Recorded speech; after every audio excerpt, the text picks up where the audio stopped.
এই মেশিনের একটা ইউনিট আছে, 60টা ইউনিট মিলে একটা মেশিন ফুল। যেমন এখানে 1 লাখ আছে না, এরকম 60টা ইউনিট মিলে হচ্ছে একটা মেশিন, ঠিক আছে। আর এই মেশিনের মেইন যে কাজটা কি, আমরা এই রিং কপসটা পাইছি হচ্ছে রিং ফ্রেম মেশিনের আউটপুটে ইয়ান পেয়েছি। এটা কিন্তু এখন ইয়ান। এখন এই অবস্থায় কি আমরা এই ইয়ানটাকে মার্কেটে সেল করতে পারবো? এই প্যাকেজটা অবশ্যই পারবো, কারণ ব্যাপারটা ইয়ান হয়ে গেছে অলরেডি। কিন্তু সমস্যা হচ্ছে মার্কেটে এটা সেল করতে পারবো, কিন্তু সমস্যা হচ্ছে এখানে ইয়ানের পরিমাণ থেকে 3 থেকে 4,000 মিটার এই রিং কপসের মধ্যে। এটার নাম হচ্ছে রিং কপস, আর এটা হচ্ছে ববিন, রিং ববিন। এই রিং কপসের মধ্যে 3 থেকে 4,000 মিটার সুতা থাকে। আর একটা উইভিংয়ের মধ্যে সুতা যদি আমি জড়াইতে চাই, মিনিমাম 10 থেকে 20,000 মিটার সুতা লাগবে। তাহলে এই অবস্থায় যদি আমি মার্কেটে সেল করি, তাহলে উইভিংয়ে যে সুতাটা আমি জড়াবো, যেটাতে আমি ফ্যাব্রিক তৈরি করতে যাবো, সেখানে পর্যাপ্ত লেন্থের সুতা থাকবে না। আরেকটা হচ্ছে আমি নিটিংয়ের ক্ষেত্রেও সেম, অল্প পরিমাণ সুতা থাকার কারণে বেশি পরিমাণ কাপড় আমরা ওখান থেকে তৈরি করতে পারবো না, অল্প অল্প কাপড় পাবো। আরেকটা সমস্যা হয় হচ্ছে এই ববিন সহ মার্কেটে চলে যাওয়া। এই একটা রিং ববিনের অনেক টাকা দাম। এটা সহ যদি মার্কেটে চলে যায়, তখন দেখা যাচ্ছে এটা মার্কেট থেকে সহজে ব্যাক করা যায় না। এটা অনেক টাকা দাম। এটা আমরা দেখতে প্লাস্টিকের মনে হয়, এটা কিন্তু অনেক লোড নিতে পারে। একটা স্পিন্ডেলের আরপিএম থাকে 20,000 25,000 আরপিএম। এই লোডটা সে একাই নেয়। এই কারণে এই অবস্থাতে আমরা মার্কেটে সেল করতে পারি না। আবার আরেকটা কারণ হচ্ছে এই রিং ফ্রেম থেকে যে সুতাটা আমরা পাবো, এত প্রসেস করার পরেও সুতার মধ্যে কিছু ধরনের ফল্ট থেকে যায়, কয়েকটা ফল্ট থেকে যায়। তার মধ্যে অন্যতম কিছু ফল্ট হচ্ছে ন্যাপস থেকে যাওয়া। সুতার মধ্যে ন্যাপস থাকে, থিন প্লেস থাকে, কাউন্টের ভেরিয়েশন থাকতে পারে। হয়তো আপনার স্পিনিং মিলে, ঠিক আছে, স্পিনিংয়ে দেখা যাচ্ছে যে একসাথে 10টা 20টা 15টা কাউন্ট চলে। একটা রিং কপসের সাথে আরেকটা কপস মিক্স হয়ে দেখা যায় 40 কাউন্টের মধ্যে 30 কাউন্ট বা 50 কাউন্টের সুতা চলে আসতে পারে। তাহলে কাউন্ট ভেরিয়েশন হয়ে যেতে পারে। আরেকটা সমস্যা হচ্ছে কন্টারমিনেশনও আসতে পারে। অনেক সময় হচ্ছে কন্টারমিনেশনটা হচ্ছে এই ফাইবারটা যখন টুইস্টেড নেয়, তখন সেই ক্ষেত্রে দেখা যায় মাথার চুল চলে আসতে পারে, হচ্ছে পাখির পালক চলে আসতে পারে, অন্য কোনো ধরনের হয়তো কাপড়ের টুকরা সুতা চলে যেতে পারে। এটা হচ্ছে কন্টারমিনেশন হতে পারে। এই যত ধরনের ফল্ট আছে, এই ফল্টকে সে ডিরেক্ট করে সেটাকে রিমুভ করে তার পরের মাথার সাথে আগের মাথাটাকে আবার স্প্লাইস করে দেয়। ক্লিয়ার? তাহলে প্রথম কাজ হচ্ছে এরকম এই রিং কপস থেকে এরকম একটা লার্জেস্ট প্যাকেজ তৈরি করা, কোন প্যাকেজ তৈরি করা, ঠিক আছে। আমরা চাইলে এখানে চিজ প্যাকেজও তৈরি করতে পারবো, কিন্তু কিছু অ্যারেঞ্জমেন্ট আবার চেঞ্জ করতে হবে। মূলত এখানে কোন প্যাকেজটাই বেশি করা হয়। তাহলে এরকম একটা লার্জেস্ট প্যাকেজ তৈরি করা। এই একটা প্যাকেজের ভিতরে প্রায় কাউন্টের উপরে ডিপেন্ড করে দেখা যায় কয়েক লাখ মিটার সুতা থাকে। আর এখানে ছিল মাত্র 3,000 থেকে 4,000 মিটার সুতা। আর এখানে লাখ মিটারের উপর কয়েক লাখ মিটার থাকে, 1 লাখ 2 লাখ বা তারও বেশি থাকতে পারে যদি একটা কোন প্যাকেজের ওয়েট হয় হচ্ছে 2 কেজি প্লাস, ঠিক আছে, 2 কেজি প্লাস। যদি আমি 24টাতে 50 কেজির করে একটা প্যাকেট করা হয়, 50টা করে যদি, তাহলে একটা 24টাতে দেখা যাচ্ছে একটা 50 কেজির ব্যাগ হয়, তো 2 কেজি প্লাস থাকে হচ্ছে একটা কোনের ওয়েট। তো এই অবস্থায় সুবিধা হচ্ছে আরেকটা, এই যে আমরা এখানে সুতাটা জড়ানোর জন্য আলাদা একটা কোন প্যাকেজ, পেপার কোন ইউজ করি, যে এটা খুবই সস্তা। আর এই অবস্থায় এটাতে সুতাটাকে আমরা বড় একটা প্যাকেজে যদি এটা সহ মার্কেটে সেল করি, এটা চলে, এগুলো আমাদের কোনো সমস্যা নেই। এটার দাম 1.5 টাকা 2 টাকা পড়ে একটা প্যাকেজের দাম, কোন পেপার কোনের দাম। ক্লিয়ার? এবং এই যে পেপার কোনের আরেকটা সুবিধা হচ্ছে এখানে একটা স্টিকার লাগানো থাকে। এখানে স্টিকারের মধ্যে যখন আমরা সুতা খালি চোখে দেখলে বুঝতে পারবো না কোনটা 30 কাউন্ট সুতা, কোনটা 40 কাউন্ট সুতা, কোনটা কার্ডেরিয়ান, কোনটা কমডেয়ান, এগুলো সহজে খালি চোখে দেখে বোঝার কোনো সুযোগ নাই। আপনার একটা ফ্যাক্টরিতে প্রসেসিংয়ে অনেকগুলা কাউন্টের সুতা চলে, একটা কাউন্টের সাথে আরেকটা কাউন্টের সুতা কোনোভাবে মেলানোর সুযোগ নেই, বা একটা লটের সাথে আরেকটা লটের সুতার মেলানোর কোনো সুযোগ নেই। যে লট সেই লটটাই সুতা আমাকে আলাদাভাবে বের করে আনতে হবে। এই যাতে মিক্সিংগুলো না হয় এই জন্য এই পেপার কোনের এখানে একটা স্টিকার লাগানো থাকে। স্টিকারের মধ্যে এই মিলটা, এটা কোন মিলের সুতা, কয় তারিখে উৎপাদন হয়েছে, লট নাম্বার কত, কাউন্ট কত, ডিটেলস এখানে লেখা থাকে। ক্লিয়ার? তাহলে এটা আমরা আইডেন্টিফাই করতে সুবিধা হবে। আমি যদি উইভিংয়ে সুতাটাকে পাঠাই বা নিটিংয়ে একটা সুতাটা পাঠাই, যদি সুতাতে কোনো রকম কমপ্লেইন আসে, সেক্ষেত্রে আমি এই স্টিকারটা দেখে বুঝতে পারবো এটা কোন মেলের সুতা, কত কাউন্টের সুতা, তো সেই অনুযায়ী আমি সেটাকে স্টেপ নিতে পারবো। ক্লিয়ার এটুকু? তাহলে দুইটা কাজের কথা বললাম। এই অটোকনের একটা কাজ হচ্ছে আমরা এরকম রিংকপস থেকে একটা লার্জেস্ট প্যাকেজ পাওয়া, আরেকটা হচ্ছে সুতার মধ্যে থাকা যত ধরনের ফল্ট আছে সেটাকে রিমুভ করে স্প্লাইস করে দেওয়া। কি করা? স্প্লাইস করা, আমি বলবো জাস্ট স্প্লাইস কথাটা মানে যেটা পিসিং করা, জয়েন করে দেওয়া। ক্লিয়ার? এখন এখানে যদি 1.5 লাখ 2 লাখ মিটার সুতা থাকে তাহলে এরকম অনেকগুলো রিংকপস লাগবে না? অনেকগুলা। তাহলে একটা রিংকপসের সাথে আরেকটা এই যে এটা শেষ হইলো, আবার আগের মাথার সাথে পরের মাথার সাথে আবার জয়েন করে দিতে হবে না? আমি কি ছেঁড়া সুতা দিয়ে করতে পারবো প্যাকেজ? না, এই যে একটা সাথের সাথে আরেকটা মাথা যে আমি জয়েন করে দিলাম এটাকে বলা হয় স্প্লাইস। ঠিক আছে, আমরা আসি এখন লেখেন। আচ্ছা, এখন বেসিক জিনিসটা কি বুঝতে পারছেন? এই মেশিনটা প্রথমেই বলছিলাম, এই মেশিনটার কিন্তু একটা ইউনিট এখানে আছে, একটা মেশিনের একটা ইউনিট হেড আছে এখানে। এরকম 60টা হেড হইলে একটা মেশিন হবে। আর এই মেশিনের হচ্ছে কন্ট্রোল প্যানেল হচ্ছে এটা। এখান থেকে আমি যে ধরনের সেটিংগুলো দিব সেই অনুযায়ী সেই কমান্ডে কাজ করবে। একদম রবোটিক্স একটা মেশিন। এর আগে এরকম অত্যাধুনিক মেশিন ছিল না। আগে শুধু রিংকপস থেকে যে সুতাগুলো পায় সেগুলো আগে স্প্লাইস করা হয়তো নট দিয়ে, একটার সাথে একটা কোন প্যাকেজ তৈরি হইতো, কিন্তু ওখানে নট দেওয়া লাগতো। তখন নট দিলে সমস্যা হয়তো কি, এইখানে যে জায়গাটাতে নট দিছি আমি উইভিংয়ে বা নিটিংয়ে গেলে ঠিক ওই জায়গার মধ্যে স্পট পড়ে, মানে সুতাটা বের হয়ে থাকে। তাহলে এটা উইভিংয়ের একটা ফল্ট। এই জন্য এই মেশিনটাতে এই ধরনের কোনো কিছু করা নাই। স্প্লাইসটা এমন নিখুঁতভাবে হবে এখানে নট দেওয়ার প্রয়োজন হবে না। আমি দেখাবো আপনাদেরকে এখানে। আচ্ছা, এখন আমরা মেন পার্টসগুলো লিখি। মেন পার্টসের মধ্যে প্রথমে আছে ম্যাগাজিন ক্রিল। ওই যে বন্দুকের মধ্যে যে ম্যাগাজিন থাকে সেই ম্যাগাজিন ক্রিল। তারপরে থাকে কপস হোল্ডার, 2 নম্বর লেখেন কপস হোল্ডার। 3 নম্বর লেখেন lower yarn sensor. Yarn sensor. Lower yarn sensor.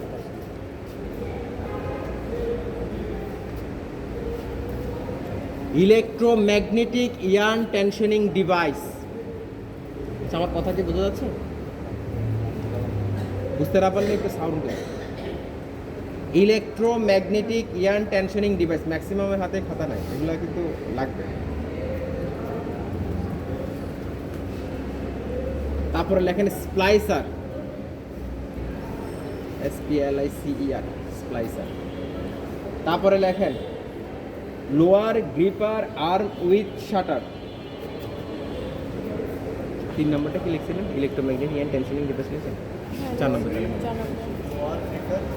Lower gripper arm with shutter. Lower gripper arm, ARM, arm with shutter.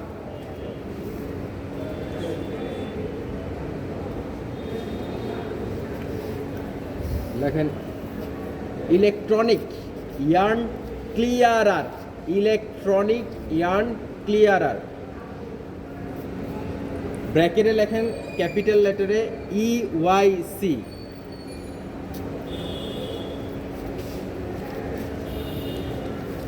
তারপর লেখেন auto tense, TENCE, auto tense. ব্র্যাকেটে লেখেন tension এবং সেন্সর, টেনশন এবং sensor. তারপর লেখেন হচ্ছে waxing device, waxing device, WX, wax মোম, ওয়াক্সিং ডিভাইস। ইয়ান ট্র্যাপ, ফাঁদ যেটা বলি আমরা, yarn trap.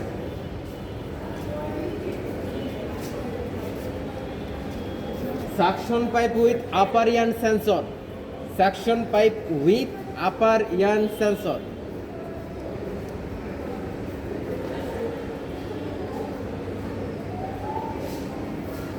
Winding drum,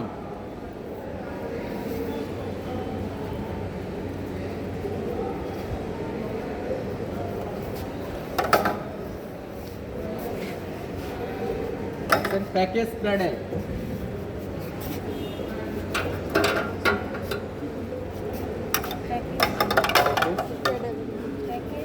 cradle. 13টা হয়েছে না? এটা এখানে অনেক পার্টস আছে যেটা আপনাদের লাগবে ম্যাটেরিয়াল প্যাসেজের জন্য সেইগুলো বলে দিচ্ছি। এখানে আরও অনেক জটিলতা আছে যেগুলো দরকার নেই আপনাদের। এরপর আমরা এখান থেকে দেখি কিছু সেটিং দেখবো, দেন আমাদের এটা কমপ্লিট হয়ে যাবে।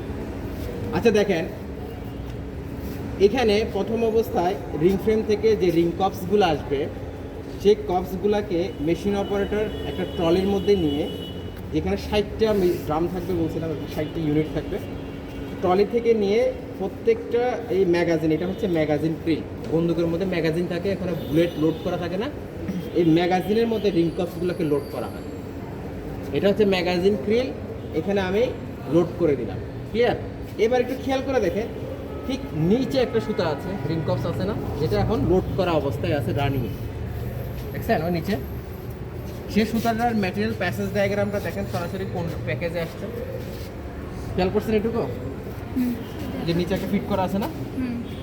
হ্যাঁ, তাহলে এই ম্যাগাজিনের সাথে এখন এখানের কোনো সম্পর্ক নাই, কিন্তু খেয়াল করে দেখেন ওখানে যে সুতাটা আছে সেটা সরাসরি প্যাকেজে ওয়াইন্ডিং হচ্ছে, আর এখানে আমি লোড করে রাখছি। ক্লিয়ার? লোড করার সময় এখানে ম্যাগাজিন ক্রিলে লোড করার সময় এই যে সুতার যে মাথাটা মেশিন অপারেটর সেভাবে খুলবে, প্রত্যেকটা কপস থেকে সুতার মাথাটাকে খুলে এইখানে একটা সাকশন আছে, সাকশন পাইপ আছে, এই জায়গার মধ্যে দিবে, তখন এটাকে সাক করে ধরে রাখবে। প্রত্যেকটা সুতার মাথা কোথায় থাকবে? এখানে গ্রিপ করা থাকবে সাকশন পাইপের মধ্যে। এটুকু বুঝতে পারছেন?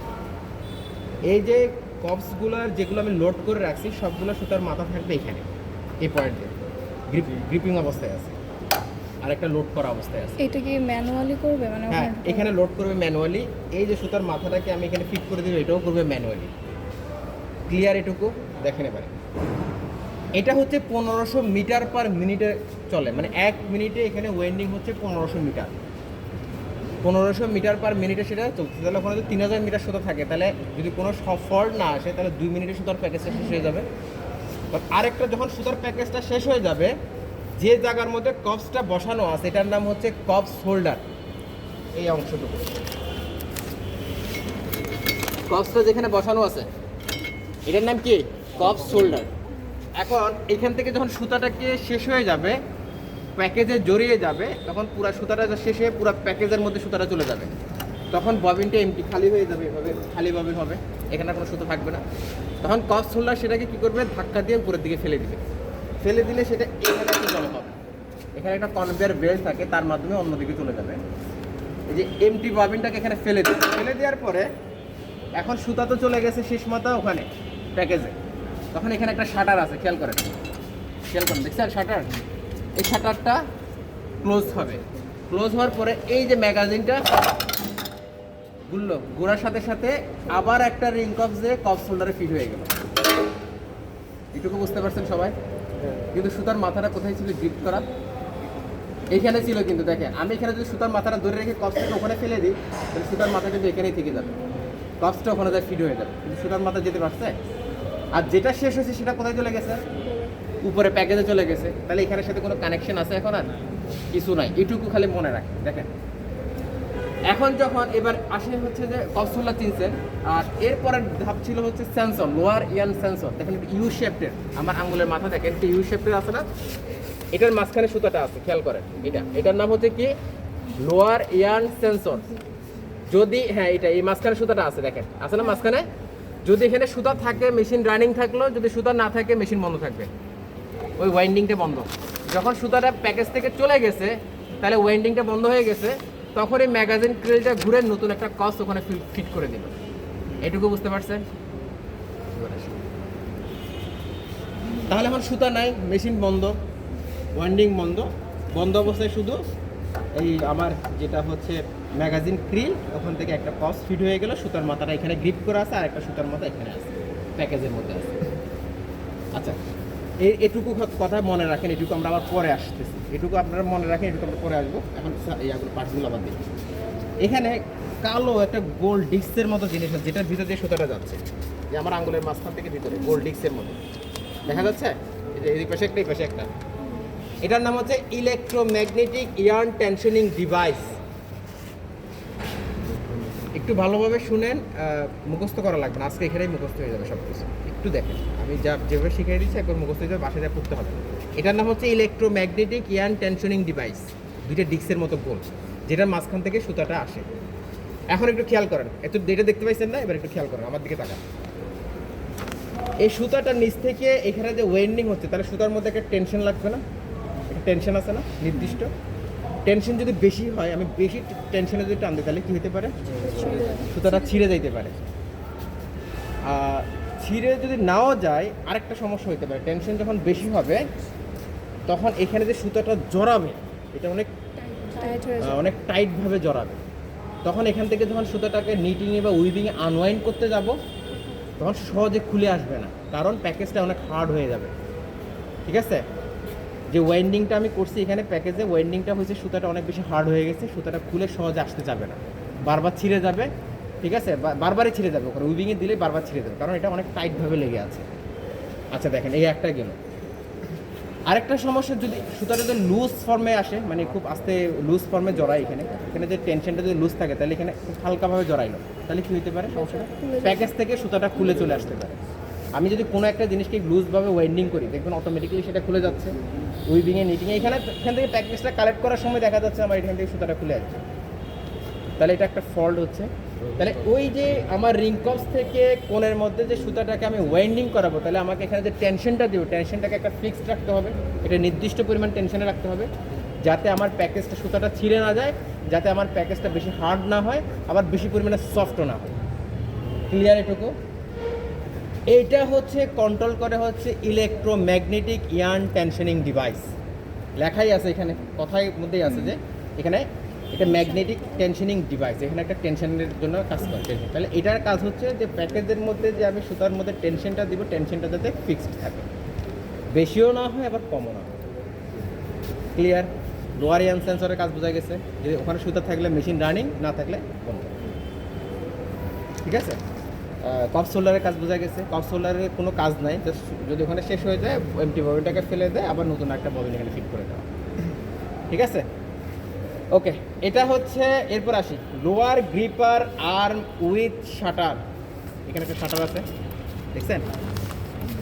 Lower gripper arm with shutter, L শেপের। দেখেন এখান থেকে আমার আঙুল দেখেন ভালোভাবে, এই এল শেপ, এখান থেকে শুরু, উপর দিকে উঠলো, এইখান পর্যন্ত এখানে আসলো, আর এখানে একটা শাটার আছে। খেয়াল করছেন? এটার নাম হচ্ছে lower gripper arm with shutter. Okay, এটা মনে রাখেন, একটা এল শেপের, খেয়াল করেন। এটা হচ্ছে স্প্লাইসার ইউনিট। এই পুরো অংশটুকু কি স্প্লাইসার ইউনিট। আমি পার্টসগুলো দেখাই দিই, পরে কাজগুলো আবার আসতেছি পরে। স্প্লাইসার ইউনিট, এটা হচ্ছে ইউআইসি, ইলেকট্রনিক ইয়ান ক্লিয়ারার। এটা উস্টার কোয়ান্টাম ব্র্যান্ডের, এটা লুফি ব্র্যান্ডের হয়, জেনিথ ব্র্যান্ডের হয়, অনেকগুলো, আবার এগুলো আপডেটও হয়। এটা যেমন উস্টার কোয়ান্টাম শুধু, এরপর এর ভার্সন, আপডেট ভার্সন বেরিয়েছিল 1, 2, এখন আপডেট ভার্সন 4 চলতেছে, রানিং উস্টার কোয়ান্টাম। যেন আমরা ওই যে জেনারেশন ল্যাপটপ বা কম্পিউটার জেনারেশন বলি না, আর জেনারেশন কত চলে, 11 না কত, 10 না 11 চলে, এরকম আছে না। এটা এখন 4 ভার্সন চলতেছে, এটা শুধুমাত্র উস্টার কোয়ান্টাম। এরপরের ভার্সন আসলে 1, তারপরে 2, 3, এখন চলতেছে 4। ইউআইসি কাজ পরে আসে বলতেছে। এটা হচ্ছে অটো টেনশন এবং সেন্সর বলছিলাম। এটা হচ্ছে ওয়াক্সিং ডিভাইস, এটা হচ্ছে ইয়ান ট্র্যাপ, এটা হচ্ছে ওয়াইন্ডিং ড্রাম, এটা হচ্ছে প্যাকেজ ক্র্যাডেল। পার্টসগুলো সবাই বলতে পারবেন? দেখেন আবার, lower gripper arm with shutter, splicer, UIC, auto tense, waxing device, yarn trap, winding drum, package cradle. Clear? এবার আসি, এবার আমরা আগের জায়গায় ফিরে যাই। সুতাটা এখানে গ্রিপ করা ছিল, একটা মাথা চলে গেল প্যাকেজে। তখন কি করে, সেন্সরের সুতা নাই, লোয়ার ইয়ান সেন্সরের সুতাটা নাই, মেশিন বন্ধ, মানে ওয়াইন্ডিংটা বন্ধ হচ্ছে। তখন lower gripper arm with shutter ও কী করে, ব্যান্ড করে নিচের দিকে চলে আসে, নিচের অংশে। ঠিক আছে? পুরাটাই আমার হাতের দিকে দেন, হাতটা আমাদের এভাবে আছে, এভাবে নিচে নেমে যাবে। নামার সাথে সাথে এখানে যেটা শাটার আছে, শাটারটা ওপেন হবে। শাটারটা ওপেন হলে দেখেন, সুতাটা যখন এখান থেকে আসে, সুতাটা এ বরাবরও আছে, আর এই ঘুরে এখানেই আসবে। আসার পর সুতাটাকে কী করবে, শাটারটা ওপেন হওয়ার সাথে সাথে বাতাসের মাধ্যমে সাক করবে। আমি সাক করলাম, সাক করলে যে সুতার মাথাটা এখান থেকে খুলে ওই সাকশনের ভিতরে ঢুকে যাবে, তখন শাটারটা ক্লোজ হবে, তখন সে উপরের দিকে চলে আসবে। মানে এখানে যেটা বাধা করা ছিল, গ্রিড করা ছিল ওইটা। হ্যাঁ, ওইটা এখানে যেখানে লাগানো ছিল, গ্রিপ করা ছিল, কিন্তু প্যাকেজ চলে গেল ওখানে, কিন্তু সুতার মাথাটা এখানে আসে না, প্যাসেজটা এখানে আসে না সুতার, তখন ও কী করে নিচে যেয়ে এই সুতার মাথাটাকে কালেক্ট করে নেয়। ও যখন নিচে যায় তখন এই পাইপটা দেখেন, এটার নাম হচ্ছে suction pipe with upper Ian sensor. এটা বা এটাকে সাকশন মাউথও বলা হয়। Suction pipe with upper Ian sensor. এটা ভালোভাবে কথাটা বুঝেন, এখানে এটা কিন্তু সেন্সরের কাজও করতেছে। Suction pipe with upper Ian sensor. ও কী করে পুরাটা উপরের দিকে উঠে এভাবে। এখন উঠবে না যেহেতু মেশিনটা রানিং না, ঠিক আছে। এটা কী করবে, ফ্যান করে পুরাটা উপরে উঠবে, উঠে বাতাসের মাধ্যমে সাক করবে আর এই প্যাকেজটাকে উল্টা দিকে ঘুরাবে, ঘুরে বাতাসকে সাক করে এখান থেকে সুতার মাথাটাকে সে কালেক্ট করে নেবে। সুতার মাথাটা যখন এখানে একটা ভিতরে সেন্সর আছে, সেন্সরে টাচ করবে তখন সেটাকে গ্রিপ করে ধরে নিয়ে আসবে। আর ও কী করে গ্রিপ করে ধরে নিচের সুতাটাকে নিয়ে আসে। দুইটা সুতার মাথা চলে যাবে হচ্ছে স্প্লাইসারের ভিতরে। উপরের সুতাটাকে কি আনলো, suction pipe with upper Ian sensor, আর নিচের সুতাটাকে নিয়ে আসলো lower gripper arm with shutter. আনার পর দুইটা কী করবে, স্প্লাইসারের মধ্যে চলে যাবে। দুইটা সুতার মাথা কোথায় চলে যাবে, স্প্লাইসারের মধ্যে যাবে। দুইটা সুতার মাথাকে সমানভাবে কেটে নিবে। কেটে নেওয়ার পর বাড়তি সুতার মাথাগুলো এই সাকশন পাইপ দিয়ে চলে যাবে হচ্ছে ওয়েস্ট বক্সে, এই সাকশন পাইপ দিয়ে চলে যাবে ওয়েস্ট বক্সে, এবং বাকি দুইটা সুতার মাথা স্প্লাইসার ধরে ফেলবে। ধরে রেখে এই সুতার মাথা এবং এই সুতার মাথাটাকে আনটুইস্ট করবে এয়ার প্রেশার দিয়ে। একটা নজেল আছে ভিতরে, এয়ার নজেল, এত স্পিডে বাতাস দিবে এই সুতাটা, যে টুইস্টেড সুতাটা আনটুইস্টেড হয়ে যাবে। এটা আনটুইস্টেড হয়ে গেল, এটাও আনটুইস্টেড হয়ে গেল। তো যদি আনটুইস্টেড হয় তাহলে এখন ফাইবার ফরমেশন হয়ে চলে আসছে, তখন দুইটাকে আবার একসাথে করবে, আবার এয়ার নজেলের মাধ্যমে প্রেশার দিয়ে সেটাকে আবার টুইস্ট দিয়ে দিবে। তাহলে এখানে নট দেওয়ার দরকার হয়েছে আমার, এখানে নট দিছি। হ্যাঁ, এই স্প্লাইসার ইউনিটটা এইভাবেই কাজ করে। এটুকু বোঝা গেছে। প্রথমে দুইটার সুতার মাথাকে কেটে সমান করে, তারপর হচ্ছে দুইটাকে আনটুইস্ট করে একসাথে করে আবার টুইস্ট দিয়ে দেয়। এটা এয়ার নজলের মাধ্যমে কাজ করে, খুব সূক্ষ্ম নজল। এই এয়ার প্রেশার দিয়ে সেটাকে আনটুইস্ট করা হয়, আবার টুইস্ট দেওয়া হয়। তাহলে এখানে নট দেওয়ার কোনো দরকারই হয় না। তারপরে এখন দেখেন সেন্সর ইয়াটা পাবে। এখন যখন সুতাটাকে এই মাথায় নিয়ে আসে, তাহলে সেন্সরের মধ্যে সুতাটা চলে গেলে মেশিন আবার ওয়েন্ডিং ড্রামটা রানিং হয়ে গেল, সুতাটা এখানে আবার ওয়েন্ডিং। ক্লিয়ার? এটুকু স্প্লাইসারটা বোঝা গেছে কোথায় কীভাবে স্প্লাইসার হচ্ছে। একটা উপরেরটাকে কালেক্ট করে একটা নিচেরটাকে কালেক্ট করে স্প্লাইসার ইউনিটের ভিতরে যে স্প্লাইস হয়ে যায়। এটুকু মনে রাখতে পারবেন না? আচ্ছা, তাহলে গেলে স্প্লাইসার শেষ। এটা হচ্ছে ইউআইসি, ঠিক আছে, ইলেকট্রনিক ইয়ার্ন ক্লিয়ারার। প্রথমেই বলছিলাম সুতার মধ্যে থাকা যে কোনো ধরনের ফল্ট সে ডিটেক্ট করতে পারে। ইউআইসি কী কী ফল্ট থাকতে পারে, ন্যাপস থাকতে পারে, থিক থিন প্লেস থাকতে পারে, কন্টামিনেশন থাকতে পারে, কাউন্ট ভেরিয়েশন থাকতে পারে, অনেক ধরনের প্রবলেম থাকে এখানে। এইখানে ও কী করে সেই জিনিসটাকে ডিটেক্ট করে, সে কিন্তু রিমুভ করতে পারে না, সে শুধু ডিটেক্ট করে। ডিটেক্ট করার পরে সে সিগন্যাল পাঠায় দেয় তাকে। এটার নাম হচ্ছে অটো ট্যান্স। এটার নাম কি? Auto tense. ব্র্যাকেটে কি লিখছিলাম? টেনশন এবং সেন্সর। দেখেন এই অটো ট্যান্সের এটার উপর দিয়ে কিন্তু সুতাটা যায়। তাহলে সুতাটা যখন এটার উপর দিয়ে যায়, ও কি করে, যখন একে সিগন্যাল দেয় যে না এখানে একটা ফল্ট চলে আসছে, একে সিগন্যাল দিলে এখানে কি করে, ও কিন্তু একটা সেন্সরও, ও সেন্স করে এবং হচ্ছে সেই এই অংশটুকুর মধ্যে সুতাটার মধ্যে টেনশনটাকে বাড়ায় দেয়। এই সিগন্যাল দিলে একে, ও সুতাটাতে টেনশনটাকে বাড়ায় দিল। টেনশন বাড়ায় দিলে কি হবে, চলে যাবে, সুতাটার সাথে সাথে ছিঁড়ে যাবে, মানে ছিঁড়ে দেওয়ার মতো টেনশন বাড়ায় দিচ্ছে। অনেক স্পিডে সুতাটা যাচ্ছে, ওখানে যদি আমি টেনশনটা একটু বাড়ায় দিলাম তাহলে সুতার সাথে সাথে ছিঁড়ে দিল। ওর এই কাজ হচ্ছে টেনশনের মাধ্যমে সুতাটাকে ছিঁড়ে দেওয়া। সিগন্যালটা দিল ওকে, ও সুতাটাকে ছিঁড়ে দিল, কিন্তু ফল্ট কি রিমুভ হয়েছে? এত স্পিডে চলে, ফল্ট কিন্তু অলরেডি প্যাকেজে চলে আসছে। ছিঁড়ে দেওয়ার সাথে সাথেও ইয়ারের যে ফল্টটা, এই ফল্টটা কিন্তু ফল্ট সহ প্যাকেজের মধ্যে চলে আসে। ক্লিয়ার? এবার দেখেন যখন ছিঁড়ে দেয় তখন নিচের মাথা নিচে পড়ে না, তখন ইয়ার্ন ট্র্যাপে কী করে ওপেন হয়ে যায়, ইয়ার্ন ট্র্যাপের মধ্যে আটকে যায়। নিচের সুতার মাথাটা কোথায় আটকায়? ইয়ার্ন ট্র্যাপে। আর বাকি আরেকটা মাথা চলে আসছে এই প্যাকেজে। ক্লিয়ার? এরপরে কি করবে, আবার সেম জিনিস, এই suction pipe with upper yarn sensor, সে উপরের দিকে যাবে, আবার সেটাকে উল্টা দিকে ঘুরাবে, বাতাসের মাধ্যমে সুতাটাকে কালেক্ট করবে। ওখানে আমি সেটিং করে দিলাম কত মিটার পর্যন্ত সুতাটাকে সে কেটে ফেলবে। অত মিটার সুতা যখন সেন্সর যাবে, যাওয়ার পরে সে কী করবে, এটাকে স্প্লাইসারের ইউনিটের ভিতরে নিয়ে আসবে। এ কী করবে, আবার নিচে নামবে, নিচে নেমে নিচের সুতাটাকে কালেক্ট করবে। দুইটাকে আবার কী করবে, স্প্লাইসারের ভিতরে নিয়ে সেমভাবে আবার স্প্লাইস করে দিবে। স্প্লাইস করার সাথে সাথে আবার মেশিনটা ড্রামটা রানিং হয়ে যাবে, তারপরে আবার সুতা এখানে ওয়েন্ডিং হবে। ক্লিয়ার? তাহলে দুইভাবে স্প্লাইস হয়। যদি সুতার মধ্যে থাকা কোনো ধরনের ফল্ট আসে, সেটাকে ডিটেক্ট করার সাথে সাথে এই দুইটা আবার সাকশন মাউথের মাধ্যমে যে আবার হচ্ছে স্প্লাইসারের ভিতরে নিয়ে সেটাকে স্প্লাইস করে দিল। আরেকটা হচ্ছে আবার কপস যদি শেষ হয়ে যায় নতুন আরেকটা কপস ফিট হলে আবার স্প্লাইস করা লাগে। ক্লিয়ার? এই দুইটা কারণে আমাকে স্প্লাইস। যদি এখন কথা হচ্ছে সুতার মধ্যে যদি বেশি পরিমাণে ফল্ট হয় তাহলে সুতা বেশি পরিমাণে ফল্টটাকে রিমুভ করার চেষ্টা করবে, তখন কিন্তু দেখেন আলটিমেটলি মেশিনের ইফিসিয়েন্সি কমে যাবে না? আমরা এত কিছু প্রসেস করে আসছি কেন? যাতে কোনো জায়গায় আমার ইফিসিয়েন্সি না কমে, প্রোডাকশনটা হাই হয়, হাই কোয়ালিটির প্রোডাকশন পাই। ক্লিয়ার? তাহলে দেখেন এই জায়গায় যদি আমার সুতার মধ্যে ফল্ট বেশি আসে সে বেশি পরিমাণ সুতা কাটবে, সুতা বেশি পরিমাণ কাটলে ওয়েস্টেজের পরিমাণ বেড়ে যাবে, প্লাস মেশিনের ইফিসিয়েন্সি কমে যাবে। এটুকু বোঝা গেছে? সেখানে ইয়ার্ন ট্র্যাপের কাজটা কি, মানে নিচের সুতাটাকে ধরানো? আর যদি এখান থেকে ছিঁড়ে যায়, আমি যখন এটাকে টেনশন দিব, সুতাটা যখন ছিঁড়ে যাবে, ছিঁড়ে যাওয়ার সাথে সাথে সুতাটা নিচে যাতে না পড়ে, এই ট্র্যাপটা তখন ওপেন হয়ে যাবে, ওপেন হওয়ার সাথে সাথে সে এখানে আটকে যাবে, ফাঁদে ট্র্যাপে পড়ে যাবে, তাহলে নিচে সুতাটা নিচে পড়লো না। অনেক সময় সুতার নিচে যখন পড়ে যায়, অনেক সময় পড়ে গেলে এটা কোনোভাবে এই lower gripper army shutter collect করতে পারে না, তখন সেটা কিন্তু আমাকে ম্যানুয়ালি ধরে আবার এনে দিতে হয় প্যাকেজ। এই জন্য এখানে এই ট্র্যাপটা ইউজ করা হয়।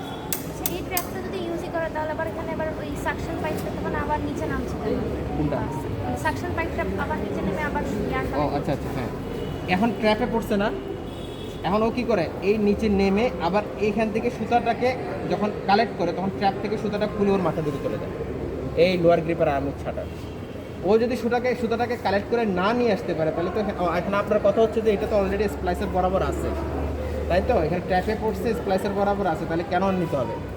শুনেন, স্প্লাইসের বরাবর থাকলেও সুতাটা স্প্লাইসারের ভিতরে সে ঢুকতে পারে না, সুতাটা স্প্লাইস করতে হবে স্প্লাইসারের ভিতরে ঢুকানোর পরে। যখন এ ধরবে তখন ও ওপেন হয়ে তারপর সুতাটা ভিতরে যাবে। ক্লিয়ার?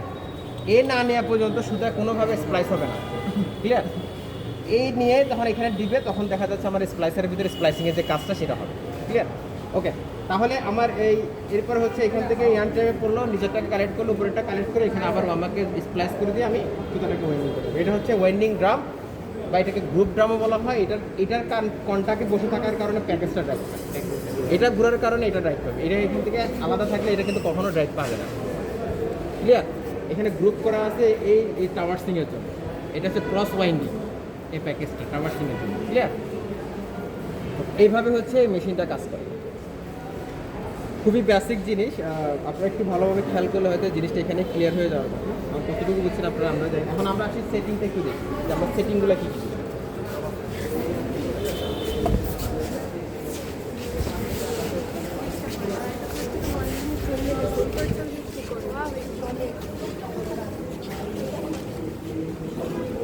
আচ্ছা, সুতার মধ্যে যত ধরনের ফল্ট আছে এই ফল্টটা ডিরেক্ট করে কে, কোন পার্সন? ফল ডিটেক্ট করে হচ্ছে ওই যে ইউআইসি, ইলেকট্রনিক ইয়ার্ন ক্লিয়ার। তাহলে সুতার মধ্যে যে ফল্টগুলো সে ডিরেক্ট করতে পারে, তাহলে ফল্টগুলো আমাকে এখানে দেখতে হবে।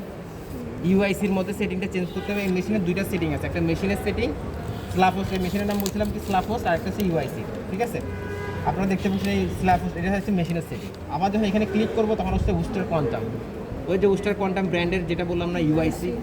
হ্যাঁ, সুতার মধ্যে ফল্ট, এখন আমরা সুতার একটা ফল্ট দেখবো। ধরেন আমরা ডিসপ্লেতে গেলাম, এখন ইয়ার্ন ফল্ট লেখা আসছে না, ইয়ার্ন ফল্টে গেলাম। ইয়ার্ন ফল্টে দেখেন এখানে কী কী লেখা আছে, শর্ট দেখেন, এন আছে, এন মানে কি ন্যাপস, এস মানে কি শর্ট থিং, লং থিং, যত ধরনেরগুলো আছে। লাস্টে যেমন জ্যাপি আছে, জয়েন্ট প্লাস জয়েন্ট মাইনাস। আমি যে সুতার মধ্যে যে জয়েন্টটা করলাম না, এই জয়েন্টটা কি বেশি হয়েছে না কম হয়েছে, জয়েন্ট প্লাস জয়েন্ট মাইনাস। আমি মাদার যে ইয়ার্নের চাইতে কি একটা ডাবল জয়েন করব নাকি হচ্ছে যে এটাখানে আমি 0.5 পর্যন্ত নিব, এখানে আমি সেটিংটা এখানে দিয়ে দিব। ঠিক আছে, এই অনুযায়ী যখন আমি সেটিংটা দিয়ে দিব তখন ওই সুতাটা ওই পর্যন্ত ডায়াকে নিবে, ডায়ার সুতাটা এরপরে নেবে না। আমার কথা কি বোঝা যাচ্ছে? মানে হচ্ছে সুতার কাউন্ট হচ্ছে মনে করেন 40, ঠিক আছে, আমি হয়তো 40.5 পর্যন্ত নিব, মানে সেটিং করে দিলাম যে 40.5 পর্যন্ত আসলে সমস্যা নেই, আপনি নিয়ে নিন, ও তাহলে নিয়ে নেবে। কিন্তু 40.5-এর জায়গায় যখন 41 চলে আসবে সে আর নেবে না, অনেক জায়গাটাকে সে কেটে নেবে। ক্লিয়ার? এইভাবে সেটিংগুলো আমি এখানে করতে পারবো। এই সেটিংটাতে এক্সপার্ট হওয়া মানে সে অনেক কিছু জানে, অনেক কিছু আছে সেটিংগুলো। তারপর আমি যে মেশিনের যে স্পিডগুলো দেখালাম, স্পিডগুলো আবার এখানের সাথে সম্পর্ক। এখানে শুধু ইয়ার্নের ফল্ট, যত ধরনের ফল্ট আছে এই ধরনের সেটিংগুলো এখানে করা। হ্যাঁ, আমি যদি মেশিনের সেটিংয়ে যাই এখন স্ল্যাপোস্টের, ধর আমি লটে গেলাম, প্রোডাকশনে গেলাম, ঠিক আছে, আমি ড্রামে গেলাম, দেখেন স্পিড কত আছে এখানে 900 মিটার পার মিনিট, খেয়াল করেন দেখছেন। আমি বলছিলাম 15 সর্বোচ্চ 1500 1600 1800 পর্যন্ত আরপিএম হয়, ওয়াইন্ডিং আরপিএমগুলো হয়। আমাদের এই মেশিনে শুধু সেটিং করা আছে হচ্ছে 900 মিটার পার মিনিট। তখন আমি এখানে যদি ক্লিক করি, এখানে যদি আমি পাসওয়ার্ড দিই, তাহলে 900 জায়গায় আমি 1000 1200 1500 পর্যন্ত দিতে পারবো মিটার পার মিনিটে। ক্লিয়ার? এটা হচ্ছে কিন্তু মেশিনের সেটিং, একটা উস্টার কোয়ান্টামের সেটিং, একটা হচ্ছে মেশিনের সেটিং। আমি আবার মনে করেন এখানে বললাম না 60টা ইউনিট থাকবে, 60টা ড্রাম থেকে একটা মেশিন হবে, 60টা ড্রামকে আমি চাইলে আবার ভাগও করতে পারি, যে আমি 40টাতে 30টাতে 30 কাউন্ট চালাইলাম, বাকি 30টাতে 40 কাউন্টে চালাইলাম, বা আরও কম বেশি করে আমি চালাইতে পারবো। এখানে এই সেটিংটা মেশিনের সেটিং, এটা উস্টার কোয়ান্টামের সেটিং। উস্টার কোয়ান্টামের যে সেটিংটা সেটা শুধুমাত্র ইয়ার্ন রিলেটেড যে সেটিংগুলো আছে সেগুলো। ক্লিয়ার এটুকু? আসেন সামনে যান। ওয়াক্স হচ্ছে মোম সুতার মধ্যে, আমরা সুতার মধ্যে মোম দিব সুতার স্ট্রেংথ বাড়ার জন্য। কোন ধরনের সুতার মধ্যে আমরা মোম দিব? দেখেন সুতার নিটিংয়ে এবং উইভিংয়ে যে দুটো সুতা হয়, সাধারণত উইভিংয়ের যে সুতাগুলো হয় সেগুলো যে ওয়ারপিয়ান, সেগুলো দেখেন সাইজিং করা হয়। আপনারা পড়ছেন কিনা আমি জানি না, এখনো ফেব্রিক কি পাস আপনাদের এক্সিস্টারে সাইজিং করে না সুতার স্ট্রেংথ বাড়ানোর জন্য। তাহলে ওভেন ফেব্রিক তৈরি করা যে সুতাগুলো সেগুলো আমাদের ওয়াক্স দেওয়ার দরকার হয় না, শুধুমাত্র নিটিংয়ের যে সুতাগুলো আমরা তৈরি করবো, হুশিয়ারি ফ্যাব্রিক যে নিট ফ্যাব্রিকগুলো আছে সেগুলো তৈরি করার জন্য যে সুতাটা ইউজ করব সেই সুতার মধ্যে আমাকে ওয়াক্স দিতে হবে, তাও বায়ারের চাহিদার উপরে ডিপেন্ড করে। যদি বায়ার বলে, কারণ নিটিংয়ের সুতার মধ্যে স্ট্রেংথ থাকে ওভেনের সুতার চেয়ে একটু কম, টুইস্টের পরিমাণ কম থাকে, এই জন্য এটার স্ট্রেংথ কম থাকে একই কাউন্টের মধ্যে। যদি আমাকে বায়ার বলে দেয় যে আমি এখানে ওয়াক্স দিব না দিলে না, তো দিলে ভালো, একটু স্ট্রেংথটা সুতার সিরার হাতটা পাবো। ক্লিয়ার? ওকে, এখানে আর কোনো কারো কোশ্চেন